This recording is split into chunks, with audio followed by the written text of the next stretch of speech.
Hauser had played the cello on the world's grandest stages, beneath chandeliers and roaring applause. Yet his favorite moments were always the quiet ones, when the hall emptied and only the echo of his strings remained. On one such night, after a long concert in an old European theatre, Hauser returned to his dressing room feeling an unusual weight in his chest, as if the music had left something unfinished behind. As he wiped the rosin dust from his beloved cello, something felt different.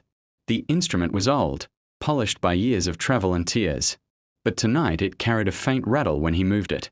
Curious, Hauser ran his fingers along the inside through the F-hole. His fingertips brushed against paper. His heart skipped. Carefully, he tilted the cello and a folded, yellowed letter slipped out.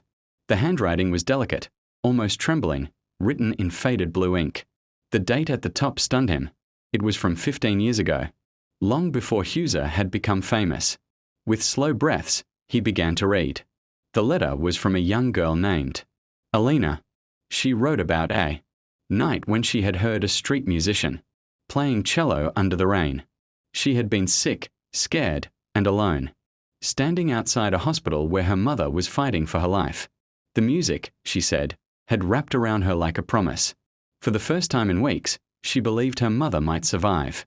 "I don't know your name," the letter read, "but your cello spoke to me.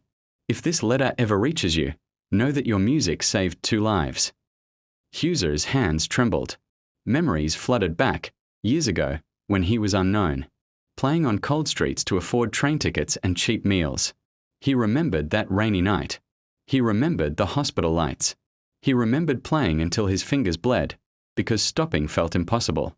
Tears fell onto the letter. The final lines struck him deepest. Alina explained that her mother had passed away days later, but the music had given them peace. She had hidden the letter inside the cello case, hoping the instrument would someday carry her words back to the man who had unknowingly changed her life. "I am alive because of hope," she wrote, "and hope came from your cello." Hauser sat in silence, the applause of thousands suddenly meaningless compared to these fragile words. All those years, he had wondered if his sacrifices mattered, if music truly healed. Now, the answer rested in his hands. That night, Hauser returned to the empty stage. He placed the letter inside the cello once more, not as a secret, but as a reminder.